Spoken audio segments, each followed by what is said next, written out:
A very warm welcome to you, and thank you so much for joining our Homeopathy 24/7 podcast. We are going to be speaking to an array of international guests who will share their knowledge and experiences of homeopathy with you. We will discuss all types of subjects such as remedies, symptoms, and stories of health. No matter where you are with your homeopathic journey, we aim to inspire you on your quest to natural health and living. The podcast is brought to you by Mary Greensmith, the founder of Homeopathy 24/7, which is a global platform connecting you with a homeopath wherever you are in the world, 24 hours a day. So let's get started with today's chat. Please welcome Mary Greensmith. Hello, hello. I thought I'd bring you up to date with what it's been like living on an island. We've been here for 5 months now, and it's just absolutely amazing. I just couldn't imagine that life could be so beautiful.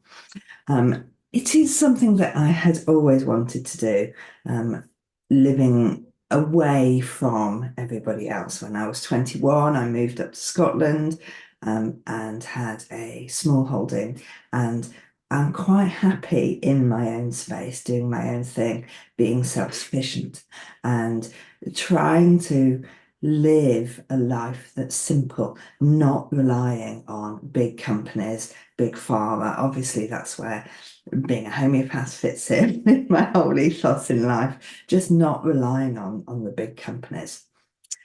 But on this very, very small island, it's obviously a mix. It's obviously a mix of people who I think they all love to live on a small island, being surrounded by sea, having the most amazing beaches, and having that independence from mainland UK. But it surprises me how many people do want to live like everybody else on the UK, and they want the same facilities that people would have. And then there are a whole lot of people like me, I guess, who have moved to the island because it hasn't got big shops, because it hasn't got supermarkets, because it hasn't got the large enterprises investing money in the island. Now, of course, for the island to be self-sufficient, for the island to pay for itself, it has to have a pretty good income. It has to be able to maintain the roads, maintain the drains, maintain the buildings. And this is everything that I'm learning about the island at the moment. The fact that we can go to the council meetings, we can go and find out what's happening. It has its own governing unit, although it is maintained by Guernsey. So there are a lot of politics that go on, and it's surprising how this island is so full of really opinionated people. But of course, why wouldn't it be? Because people aren't just going to come here and live and not mind and not vote and not be interested in how the island is run, because everybody can have an input, and so everybody is highly opinionated. And it just makes me smile, because it just reminds me of all the lovely, lovely people that I've met in the world. And I think, you would so love this, because there are so many people to have, really complex conversations about how the islands run and the best way to do things, and what goes on and what's wrong and what should be done differently. And so everybody you meet is very opinionated on certain political aspects of the running of the island.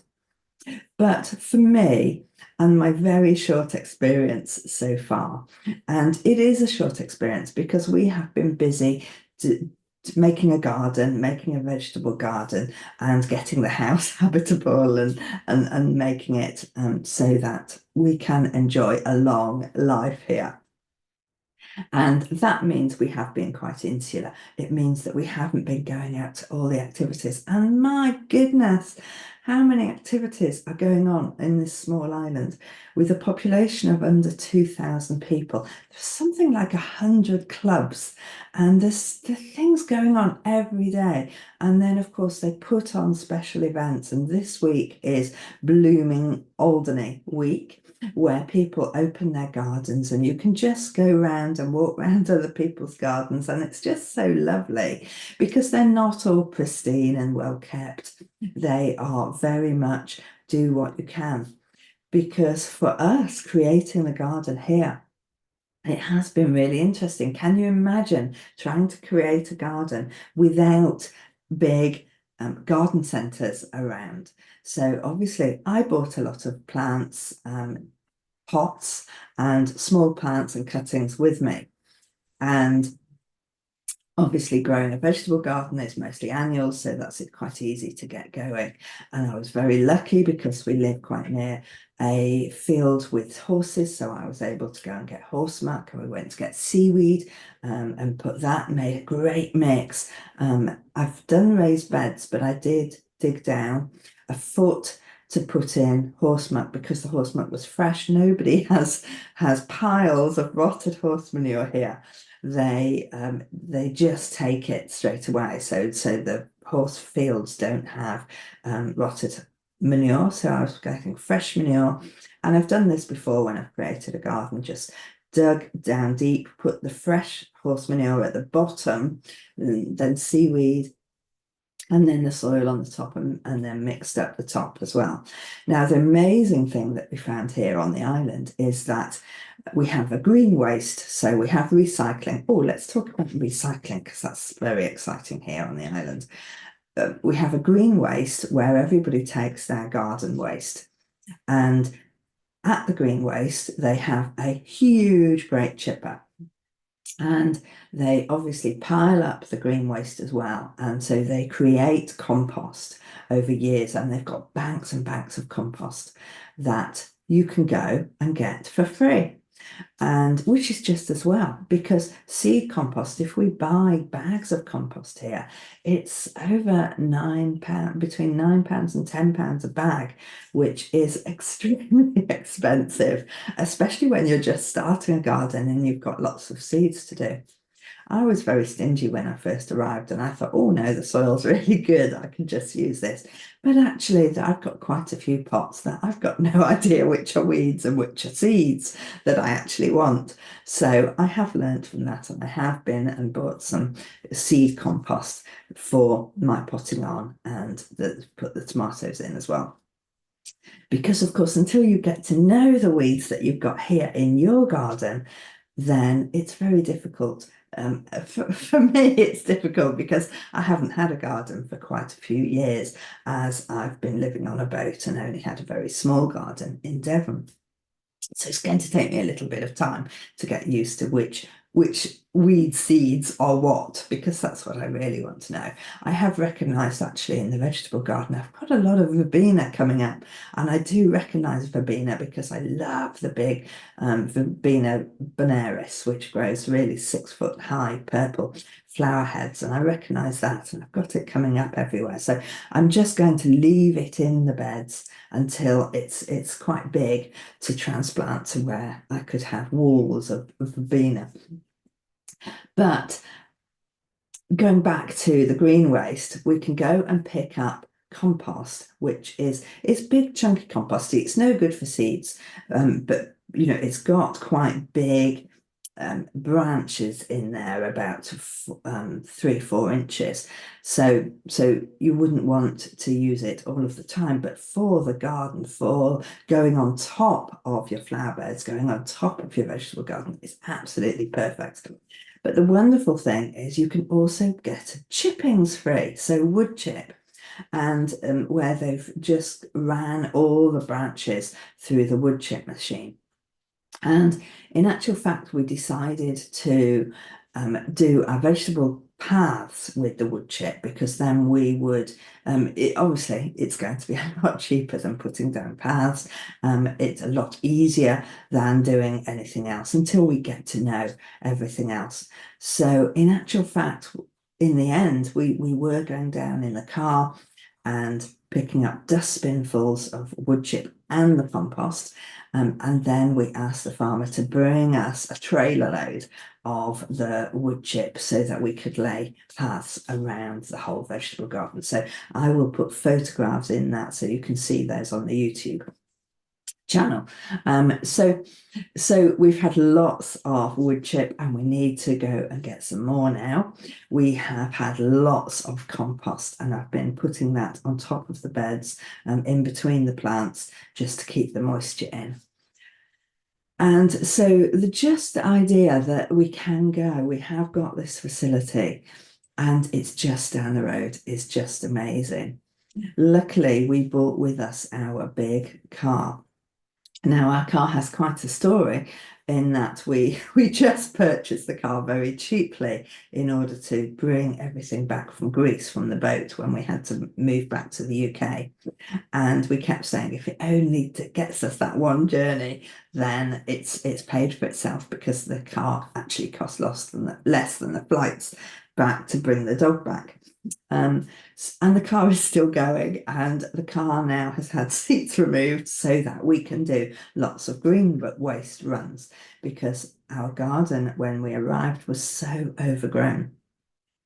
We actually had lots of box hedging, and the hedging was inside other hedging. So in some areas there were 3 layers of hedging, and so it made the garden very small.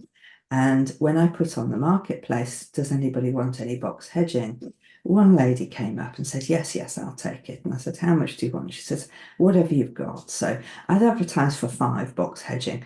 And she said, do you know what? I think I can get a little digger in there. So she did get a little digger, which was again hired from the farmer. And she actually pulled out 76 box hedging. So she has a house where she's just landscaped in front of it. It's a big grand house, and she was after anything that she could get, and so she's absolutely happy. We went down the other day and she showed me how much had planted and how it was all looking, and she was starting to shape the box, and it had just been box here that had been planted obviously at sort of 6 inches high and had grown to 5 foot high. So she was very pleased, and saved her so much money bringing all of that in to the island. If we do want to bring plants in, then what we have to do is arrange a container. So we have to get the plants shipped to the shipping company in Southampton or Guernsey, if that's easier. And then we have to then pay for the shipping for a crate or for a pallet to bring it over to the island. But the main problem with bringing the plants in, of course, is that means that it's going to be containerized for about a week. And we have to make sure that the plants are going to cope with that, and whoever's sending them can package them so that they are. And so it's difficult to do. So the plants that aren't here on the island, it's difficult to think, okay, I need actually a pallet load of plants to bring in, which of course is an expensive business. Or how can I do this? So I'm just learning who's wanting to share plants coming in, who's wanting to do what. I did find a clematis company in Guernsey in the island next door. It's a much larger island, and it has lots of garden centres and shops as well. And they agreed that I could buy a pallet load of clematis, which I did, so that I could have lots and get lots going in my garden growing up. So I've got lots of colour. But what I did was then put some adverts on the marketplace in Alderney and the garden Facebook groups and said, I've got clematis for sale, just come and get it. And I sold it at the price that I bought it in at, and I sold 20 of them. So I was really pleased with that. It left me with 25. I sold 20, and that paid for the shipping I made it all worthwhile. So I'm dying to do that again and just thinking how else I could do that. I want to do some fruit trees in the autumn and really excited um, about creating some cordon walls and Belgian fencing with the cordon with cherry trees and things like that. So I will put some pictures up and see what you think, how that's going to go, because it's going to be just lovely seeing it develop. But everything that you think about, we have to think, well, how's it going to get here? How's it going to come in? Where's it going to come from? Who will ship to us? Because when you ring lots of garden centres, they say, no, we don't ship to there, because obviously they're taking a risk that the plants won't survive that shipping ordeal. When the containers, when the pallets go into containers, they might be shut in there for a week. This time of year is slightly easier because the boat isn't likely to be cancelled because the weather's too bad. In the winter, there are quite a few weeks where the boat doesn't get here because the weather's too rough. So therefore, the plants would then be in the container for much longer. We actually moved in January and did have a container full of plants. And the bad thing for us was, luckily the boat came the week that it was meant to, but it was the 1 week where everywhere was frozen and I lost quite a few plants because they were stuck in a container absolutely frozen, in my house plants, and I did lose a lot of the house plants, unfortunately, which was very sad. So it's just getting over the hurdles that you've got to have what you want. But also for me, it's about, okay, what's the other way of doing this? Obviously, plant swaps are really, really important. Seed swaps, even more so. And that's why I'm so enjoying going around and having a look at other people's gardens and seeing what they've got in there and asking, how did you get that over? Who helps you with that? How do you do? And this is the way that we're doing. So every little thing that you think of, you need to speak to a local, you need to speak to somebody who's already done it, because they've already done so much research. And of course, just thinking about that and the importance of the connection, the marketplace here, which is, well, we loved in Devon because we collected so much great furniture on marketplace, where you could people are putting on furniture that they don't want anymore. And I've got a lovely desk and you can see my lovely cabinets behind me. And it's just a great opportunity to pick up some really individual pieces of furniture. Well, here in Alderney, I thought, there probably won't be much marketplace, but there is little things that go on, and of course everybody is in the same mindset of, oh, I can use that for something else, and repurposing. So everybody is into repurposing things and redoing things, making something out of something else. And so as soon as something goes up on the marketplace sites, it's gone within 5 minutes. And I don't carry my phone around with me. And my husband's getting much better at it. He notices when things go on there and can try and get in there fast enough. But it's manic. You have to be there within 5 minutes to pick up anything. Otherwise, it's gone. But that was good for me for the clematis, because within a day I'd sold 20 clematis. So it really worked nicely. So apart from the marketplace then and selling things, there are also jumble sales most weeks on the island, and it is frantic. I haven't had a chance to go yet, and actually I haven't really got any need to go, because I really don't want to be picking up anything else until I've unpacked everything and we've done our decorating and we've got our house sorted. So I'm trying to keep away, but everybody keeps saying, you've got to go because it's such an experience. And there's so much there, so much good things. So nothing goes to waste. I've got various people that that collect things and then sell them for charity. And one of the big charities is the Trips Fund, which the Trips Fund pays for trips for the children on the island to go off the island because it's so expensive going on and off. And it's just brilliant that we've got these organisations raising money continuously for this. Another of the charities here is the wildlife and animal funds as well. And they're having garden parties on the beach and music festivals and all sorts of things going on, raising money for the Wildlife Society here. And we'll do a whole lot of information about what happens with the wildlife because Alderney is really rather special. And we've got some brilliant webcams where we can watch the puffins and the gannets on Gannet Rock. We've got here the hedgehogs, the blonde hedgehogs, which are albino hedgehogs, which is the only place in the world. So we'll be having a look at how they came to be here and finding out a little bit more about the wildlife on the island on another podcast.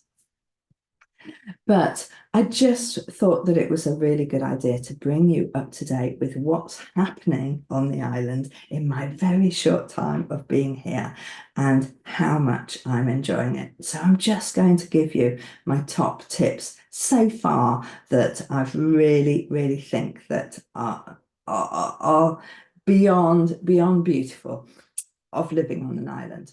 And the first thing that I really love is being able to be barefoot on the sandy beaches. The sand here is just glorious. The beaches are less than a 3-minute drive in the car, 20-minute walk, but they're in all directions.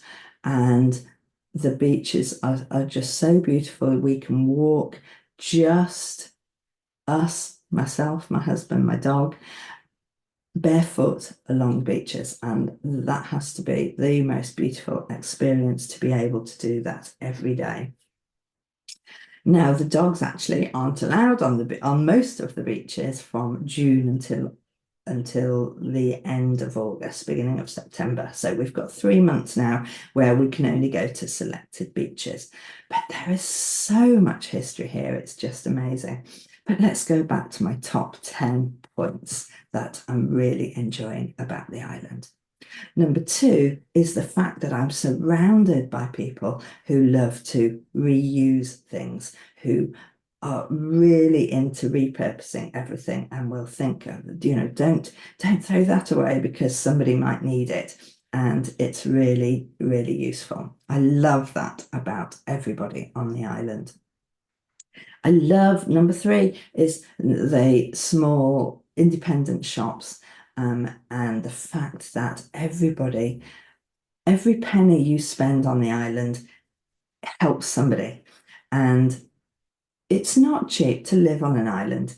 The food is more expensive because the food that's brought in or the food that's created costs more, because actually bringing food in to feed the animals or to the cost of maintaining machinery on the island is really expensive because of the transport, because of getting it here. And so it isn't really cheap to live on the island. Obviously, it will be if you're self-sufficient and if you've got your own everything sorted yourself. But on the whole, the people who are making a living from the islanders don't earn an awful lot of money, and they haven't got the opportunity to earn lots of money from elsewhere. So you know that every penny that you spend is needed. And for me, I'm very lucky because I earn my money from around the world. I'm seeing clients doing homeopathy around the world, bringing money in from elsewhere. And that's really good for the island. And the island really needs lots of people who can work online so that it can do that and maintain a beautiful life. So number 3 is that I love the fact that there's so many clubs and associations and things to do. In a small island, 3 miles by 1.5 miles, there are so many things to do. I could go to something different every single day and meet a different group of people. And people are so friendly. In fact, friendly people must be number 4 because everybody says hello. You drive in the car, everybody will wave and you just feel included. And you're all in this together. And there's very much a feeling of let's help each other, which is absolutely beautiful. And I just love it. Number 5 has to be the weather because we are just 70 miles south of the Isle of Wight, so probably 100 miles south of where I used to live, maybe 130 miles south of where I used to live, and the rainfall is less than half the amount. Now, the islanders here say, oh, what a bad winter we've had. We say, oh, it's just been amazing compared to where we lived in the UK. We have half the amount of rainfall. And it's so warm. It's just the air is that sea air, and it's just so beautiful. I love it. So number 5 has to be resourcefulness. Or are we on 6? Has to be resourcefulness. We have to think about everything. We have to research what we're going to do and whether that company will be able to ship it to us. And if they can't, who can we ship it to get it to ship to here, or do we have to look elsewhere? So we can't just go to a shop and buy something. And I love that. Maybe that's because I hate shopping. The only shopping I enjoy shopping is garden centre shopping, is plant shopping. And I love that too, because here I can go with a wheelbarrow just down the road, and there's a little house that sells lots of plants. So he hasn't got a great amount. He is at the moment obviously doing lots of bedding plants, but I can ask him, and I can go and I can talk for an hour there with somebody about plants, and I can come back with a plant, and it's just beautiful. I just love that. So I love the fact that we have to research everything before we buy it. We have to think about the complexity of it, and we know it's not going to be here for at least 2 weeks, maybe 3 or 4. And that really makes me happy in a strange sort of way. So number 7, I love the fact that we can all get involved in running the island. We can all join certain organisations, we can have a say, and we can learn about why things happen the way that they happen, and what would be best for the island as a whole. And we can have the opportunity to join the political side of it and really make a difference if we want to do that. Number 8 must be that actually I can walk everywhere. And I never thought I would say that. It's really strange because I've always grown up living outside in the countryside, and I've always had a car, and I've always enjoyed that independence.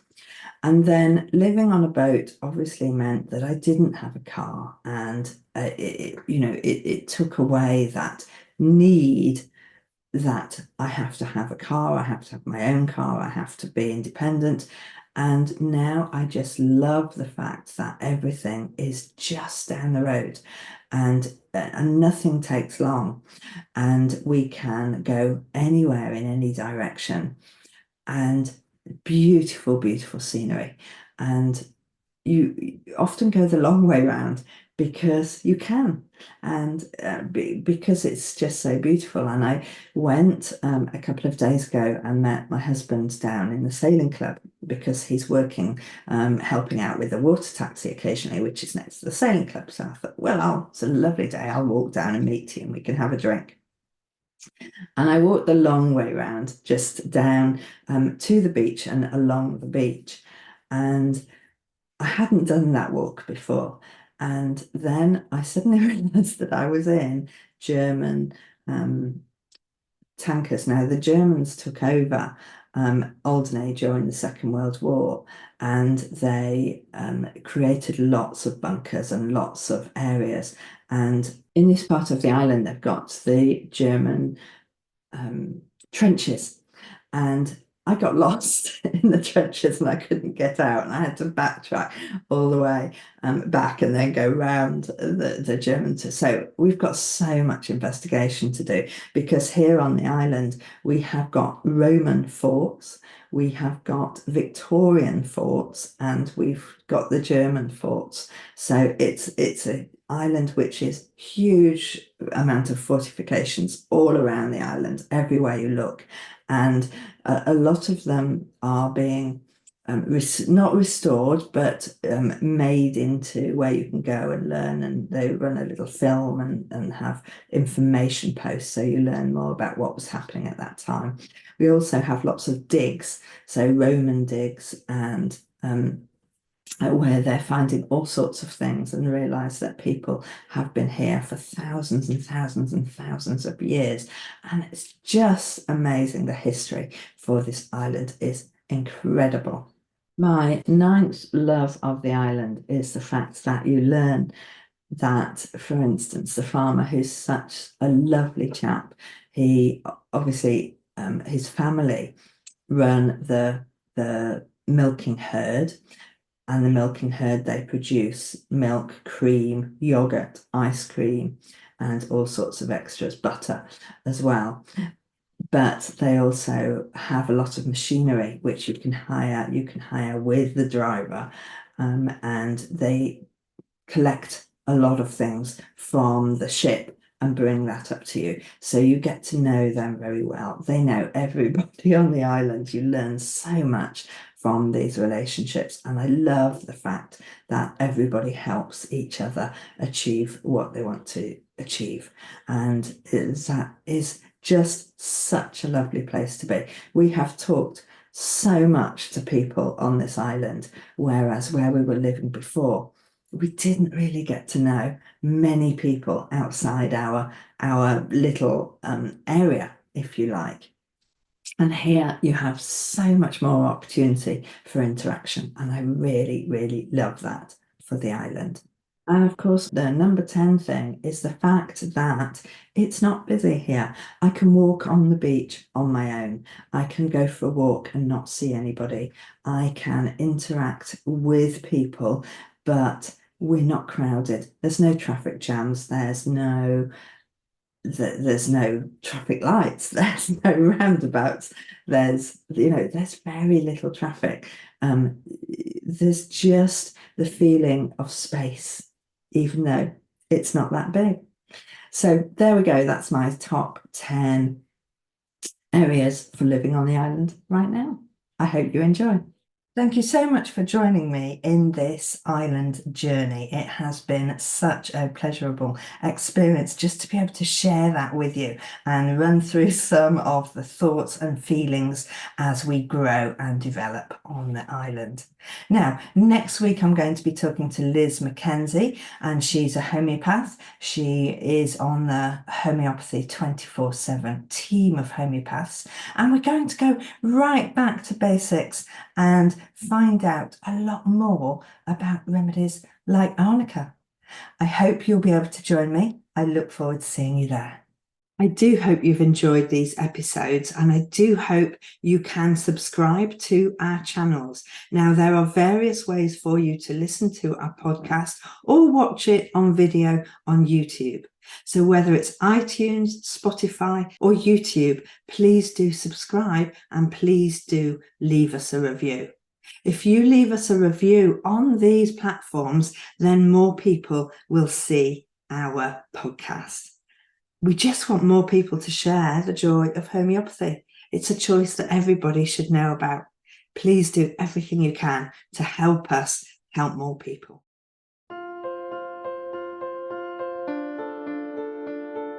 We hope you enjoyed today's episode and look forward to listening to our next one. Please don't forget to follow our podcast on your chosen channel, and please do leave us a review so we can continue to share homeopathy with as many people as possible. If you do have any questions, please do reach out to us on any of our social platforms mentioned in the show notes.